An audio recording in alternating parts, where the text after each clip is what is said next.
Hello students. तो आज हम स्टार्ट करेंगे अकाउंट्स चैप्टर नंबर 2 में identification of cash and credit transaction का topic.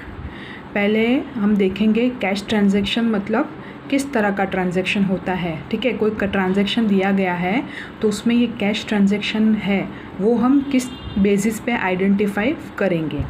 In this kind of transaction there is an exchange through cash और bank. Cash होगा या फिर चेक होगा।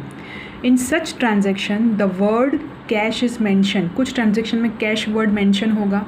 If the word cash is not mentioned and the name of a person is not mentioned then also it is treated as a cash transaction.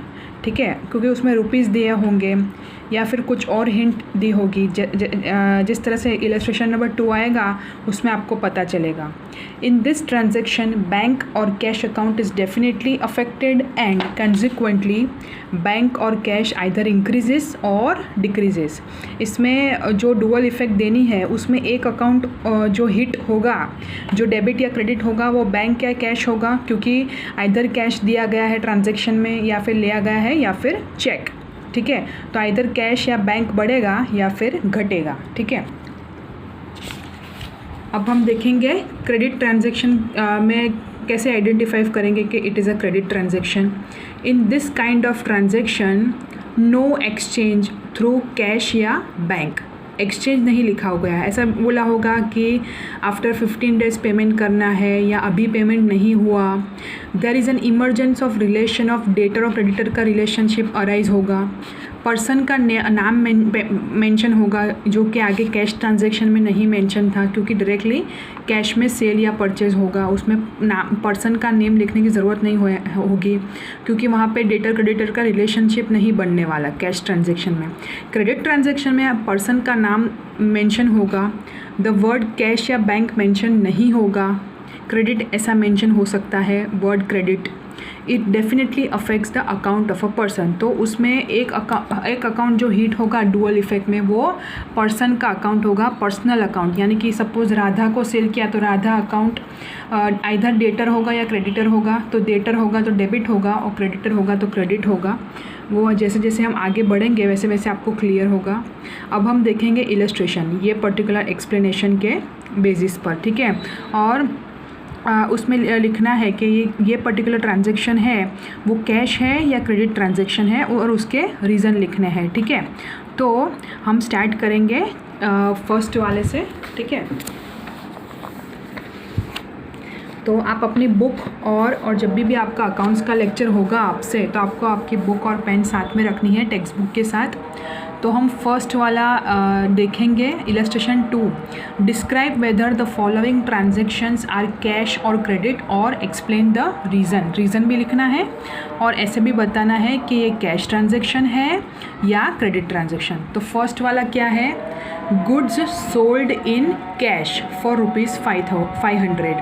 ठीक है, पहले क्या है, कैश वर्ड दिख गया हमको, कैश वर्ड लिखा गया है, तो ये कौन सा ट्रांजैक्शन हुआ, कैश ट्रांजैक्शन हुआ। और उसका रीज़न हम क्या लिख सकते हैं कि अगर हम बेचेंगे माल तो हमारे पास पैसा आएगा। ठीक है, तो कैश क्या होगी, बढ़ेगी, क्योंकि हमारे पास पैसा आएगा, पैसा जाने नहीं वाला है। अगर हम कुछ खरीदते हैं तो पैसा जाता है, यहाँ पे क्या है, हम बेच रहे हैं तो पैसा आएगा, तो पैसा बढ़ेगा। तो हम ऐसा आपके इलस्ट्रेशन में आपके टेक्स्ट बुक में लिखा गया है कि फर्स्ट जो ट्रांजैक्शन है वो है कैश, क्योंकि कैश वर्ड मेंशन है और उसका रीज़न है कैश इंक्रीजेस। ठीक है, तो यहाँ पे मैं लिखूँगी गुड्स सोल्ड फॉर कैश है, तो कैश वर्ड मेंशन है पहले तो। ठीक है, इसलिए ये कौन सा ट्रांजैक्शन हुआ, कैश ट्रांजैक्शन हुआ। और उसका रीज़न हम लिख सकते हैं कि as the goods are sold, मैं थोड़ा डिटेल में लिखती हूँ, आप इतना शॉर्ट में भी लिख सकते हो, आपको सिर्फ समझाने के लिए मैंने लिखा है। Money arises, money received. ठीक है, मनी मिलेगा तो कैश क्या होगी, इंक्रीज होगी। ठीक है, ये उसका रीज़न है, ये आपको समझाने के लिए ये मैंने लिखा है, कंसेप्चुअल क्लैरिफिकेशन के लिए। अब हम देखेंगे सेकेंड वाला, गुड्स परचेज्ड फॉर ₹800। देखो इसमें यहाँ ना कैश लिखा है ना क्रेडिट लिखा है, पर इसमें पर्सन का नेम मेंशन नहीं है, ठीक है। तो इसका मतलब क्या हुआ कि कोई डेटर क्रेडिटर का रिलेशन नहीं बन रहा। तो ये वाला ट्रांजैक्शन कौन सा होगा? कैश ट्रांजैक्शन, ठीक है। तो यहाँ पे लिखा गया है कैश ट्रांजैक्शन है और परचेस किया है तो कैश डिक्रीज़ होगी, ठीक है। तो कैश वर्ड मेंशन नहीं है, ठीक है। पर यहाँ पे no name of person is mentioned.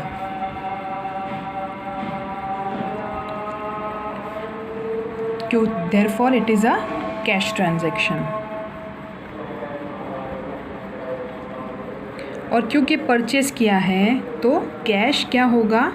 Decrease होगा, क्योंकि पैसा हमें देना पड़ेगा। एज गुड्स आर परचेस्ड, ये उसका रीज़न होगा, ठीक है। एंड मनी इज़ गिवन, यहाँ पहले में क्या था? मनी रिसीव था, यहाँ पे मनी इज़ गिवन। ये होगा आपका रीज़न, ठीक है। अभी हम देखेंगे थर्ड वाला, goods of ₹900 sold to Meena. Meena है, पर्सन का नेम मेंशन है, ठीक है, कैश वर्ड मेंशन नहीं है। तो ये वाला क्या होगा? क्रेडिट ट्रांजैक्शन होगा, क्योंकि यहाँ पे debtor relationship of debtor and creditor आएगा, क्योंकि ये सोल्ड किया है मीना को। तो मीना क्या होगी? मीना के पास से हमें पैसा लेना खड़ा होगा, तो मीना हमारी डेटर होगी, हम उसके लिए क्रेडिटर होंगे, पर मीना जो है वो हमारी डेटर होगी। हम जिस ट्रांजैक्शन में सेल करते हैं तो सामने वाले पार्टी को डेटर बोलेंगे, और अगर हम जिस ट्रांजैक्शन में परचेस करेंगे तो उस केस में क्रेडिटर आएंगे, ठीक है। तो मीना जो है वो हमारी डेटर है, ठीक है। और ये वाला जो ट्रांजैक्शन है वो क्रेडिट ट्रांजैक्शन है, ठीक है। तो यहाँ पे क्रेडिट है, no cash word and sold to Meena, ठीक है। तो यहाँ पे थर्ड में लिखेंगे, एक तो person name is mentioned Meena,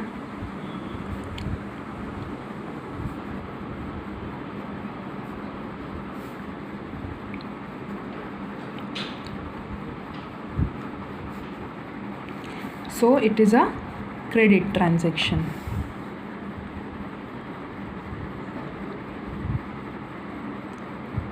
ठीक है। और रीज़न हम यही लिख सकते हैं कि कैश वर्ड नहीं है, cash word is not there,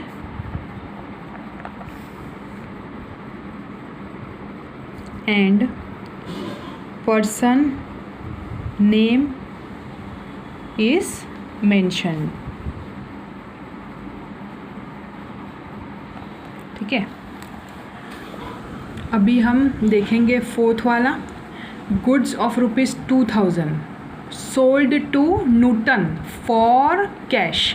ये इम्पॉर्टेंट है, देखो इसमें कन्फ्यूजन क्रिएट किया गया है। Name of the person is also mention and for cash is also mention. क्योंकि ये फॉर कैश है तो डेटर क्रेडिटर का रिलेशन का सवाल ही नहीं बनता, ये कैश में सोल्ड किया गया है तो it is a cash transaction, ठीक है। कैश अगर मिल जाएगी तो न्यूटन को बेचा या किसी और को बेचा, उसमें कोई डिफरेंस नहीं पड़ेगा। Cash for cash word is important. तो यहाँ पे it is a cash transaction, ठीक है, कैश ट्रांजैक्शन होगा। सोल्ड किया है तो कैश क्या होगी? इंक्रीजेज होगी, ठीक है। और ये कैश ट्रांजैक्शन क्यों है? एक तो कैश इंक्रीज हो रही है और cash word is mentioned. So even if data creditor, so even if person name is mentioned,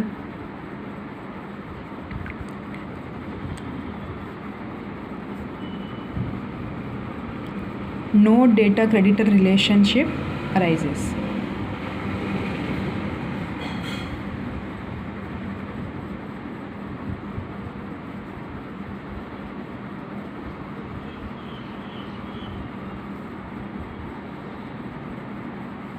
ठीक है।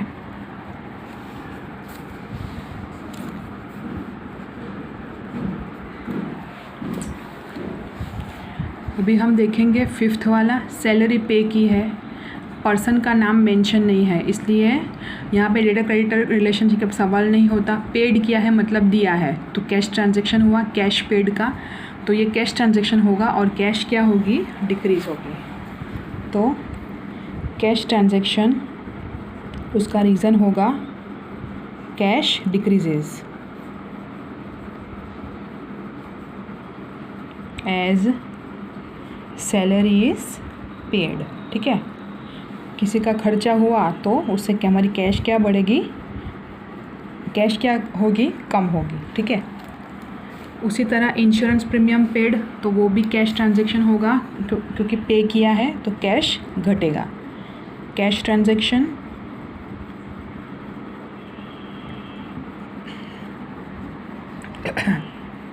Cash decreases as insurance premium is paid. ठीक है, तो इसमें भी कैश ट्रांजैक्शन होगा, कैश घटेगी क्योंकि इंश्योरेंस प्रीमियम का पेमेंट हुआ है। अब हम देखेंगे सेवेंथ वाला क्या है, goods of ₹200 received as a free sample. ठीक है, वो फ्री सैंपल की तरह है, तो उसमें ना कोई कैश मिला है, नहीं हमने कैश का लेवर देवर नहीं किया है, ये फ्री ऑफ कॉस्ट मिला है। ठीक है, तो वो नॉन इकोनॉमिक होगा, नाइदर कैश नो क्रेडिट, क्योंकि कोई कैश भी नहीं मिल रही है और किसी पर्सन का अकाउंट भी इफेक्ट नहीं होगा। ठीक है, तो फ्री सैंपल की तरह मिला है तो वो नॉन इकोनॉमिक ट्रांजैक्शन होगा, क्योंकि यह पैसों वाला ट्रांजैक्शन नहीं है, तो इसमें कैश या क्रेडिट है वो आइडेंटिफाई करने की ज़रूरत ही नहीं है। अगर इकोनॉमिक ट्रांजैक्शन होता है तो ही आगे आइडेंटिफाई करना है कि वो कैश या क्रेडिट है, क्योंकि नाइदर कैश रिसीव्ड, इसमें रिसीव हुआ है। ठीक है, neither cash is affected, increase या डिक्रीज नहीं होगा, नॉर एनी पर्सन अकाउंट, क्योंकि नेम ऑफ द पर्सन भी मेंशन नहीं है, तो nor any person account is affected.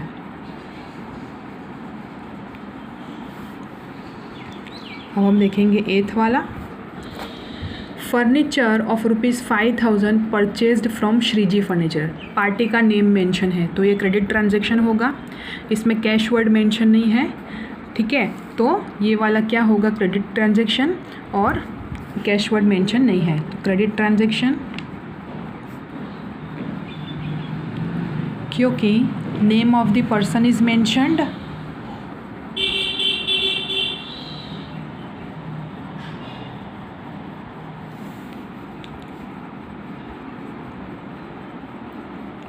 And cash word is not mentioned. ठीक है, कैश वर्ड नहीं लिखा है, श्रीजी फर्नीचर के पास से लिया है, तो वो हमारा क्रेडिटर होगा क्योंकि परचेज है। नाइन्थ वाला, ₹3,000 paid to Shah agency for advertisement. ठीक है, एडवर्टीज़मेंट के लिए हमने 3,000 रुपये दिए। ठीक है, तो वो कैश है क्योंकि पेड लिखा है यहाँ पे। पेड जो वर्ड है ना वो बहुत इंपॉर्टेंट है, क्योंकि पेमेंट हो गया उसका, बाकी नहीं है। ठीक है, अगर पेड ऐसा शब्द नहीं होता, इंकर्ड होता, तो हम उसको क्रेडिटर की तरह ट्रीट करते हैं। तो यहाँ पे पेड शब्द है तो कैश क्या होगी, डिक्रीजेस, क्योंकि पेमेंट हो गया शाह एजेंसी को, तो कैश ट्रांजैक्शन होगा। ऐसा नहीं है बाकी रखा है पेमेंट। ठीक है, अगर ऐसा बोला होता कि इसका पेमेंट हम 15 दिन या 10 दिन के बाद करने वाले हैं, तो वो क्रेडिट ट्रांजैक्शन की तरह ट्रीट होता। कमीशन रिसीव्ड, मिल गया, तो ये भी कैश ट्रांजैक्शन होगा। ठीक है, मिला है, कमीशन रिसीव्ड, तो कैश क्या होगी, कमीशन रिसीव्ड, कैश इंक्रीज हो जाएगी हमारी क्योंकि हमें पैसा मिला है, कैश इंक्रीजेस, तो it is a cash transaction.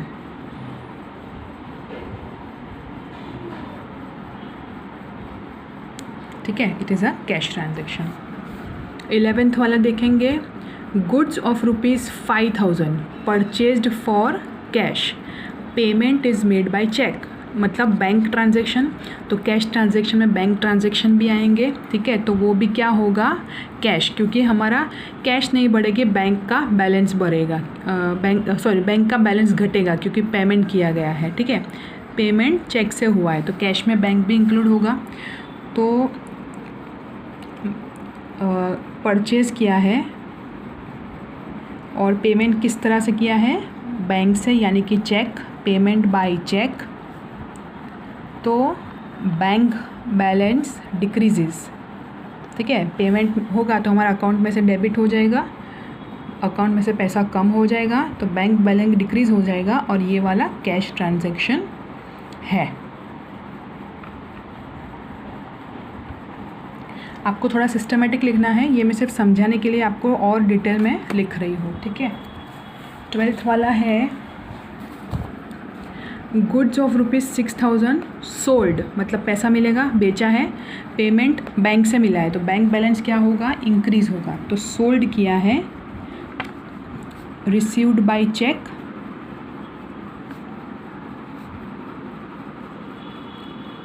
तो बैंक बैलेंस इंक्रीज होगा,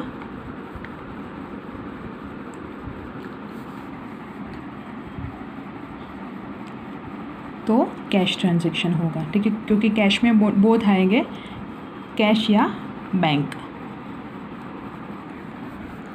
13 क्या है, रेंट रिसीव्ड, मिल गया, तो कैश में होगा, उसमें बैंक भी आ जाता है, तो रेंट रिसीव्ड हुआ है,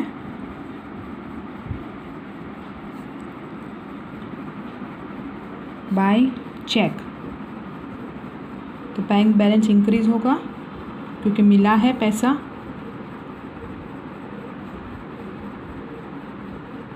ठीक है, तो cash transaction.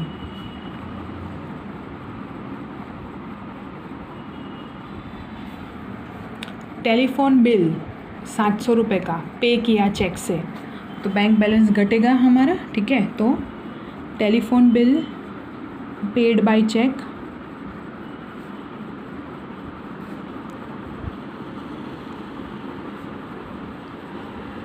Bank balance decreases,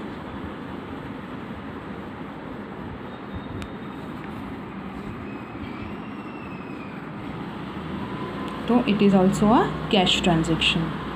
जहाँ पे कैश बैलेंस या बैंक बैलेंस को फ़र्क पड़ता है उसको हम कैश ट्रांजैक्शन ही बोलेंगे। अब हम देखेंगे 15 वाला, अ चेक ऑफ ₹3,000 इश्यूड, दिया है, to Lakshmi ben for her dues, issue दिया है, ठीक है, तो चेक से पेमेंट ही हुआ एक तरह का, ठीक है, वो बैंक में प्रेजेंट कर देगी, ठीक है, सोल्ड नहीं किया है। देखो, गुड्स परचेज या सोल्ड किया होता जिसका पेमेंट फ्यूचर में करना होता तो वो क्रेडिट ट्रांजैक्शन होता, ये तो पेमेंट का मोड है, पेमेंट का टाइम है, तो इसलिए ये कैश ट्रांजैक्शन ही होगा, ठीक है। तो कैश ट्रांजैक्शन, अगर ऐसा लिखा होता कि goods sold to Lakshmi ben for her goods sold to Lakshmi ben for which payment will be made by cheque, तो वो क्रेडिट ट्रांजैक्शन होता, पर इस केस में पैसा दिया है, तो चेक से पैसा दिया है, चेक इश्यूड, वो बैंक में प्रेजेंट करेगी फ्यूचर में, पर चेक तो दे दिया हमने, तो बैंक बैलेंस हमारे अकाउंट में से तो कम हो जाएगा, क्योंकि हमारे अकाउंट में जैसे ही हम चेक बना देंगे वैसा हमारा बैलेंस कम हो जाएगा। जिस तरह से हम चेक बुक यूज़ करते हैं, मैंने एक चेक फाड़ के दे दिया तो मेरा बैंक बैलेंस कम हो जाएगा, cheque issued bank balance decreases, तो it is a cash transaction, ठीक है। तो यहाँ पे होता है हमारा इलस्ट्रेशन नंबर 2 कंप्लीट। आपको जिस तरह से आपकी टेक्स्ट बुक में दिया गया है उसी तरह से लिखना है, और समझने के लिए मैं आपको इसके पिक्स निकाल के भेजूँगी, आप समझिए। एक्सप्लेनेशन के लिए मैंने इस तरह से लिखा है, पर आपको जिस तरह से टेक्स्ट बुक में लिखा है आप उतना शॉर्ट में भी लिख सकते हो, और आपको लॉन्ग में मेरे तरह लिखना है तो भी चलेगा, पर आपको सिर्फ कॉलम्स बनाने हैं प्रॉपरली, और कॉलम्स में लिखना है कि कैश या क्रेडिट ट्रांजेक्शन है और उसका रीज़न क्या है। मैंने सिर्फ एक्सप्लेनेशन के लिए इस तरह से आपको लिख के दिया है, जिसके पिक्स निकाल के मैं आपको भेजूँगी, ठीक है। हम तो इसमें एक नोट दी गई है, in brief transaction through which the cash bank balance increases और decreases are called as cash transaction, और बाकी सब क्या होगा, क्रेडिट ट्रांजेक्शन होगा। तो हम वाउचर से नेक्स्ट लेक्चर में स्टार्ट करेंगे, आप इतना पहले करो, और कुछ भी डाउट हो, कुछ भी समझ में ना आए तो मुझे पूछ लेना। Okay, thank you so much.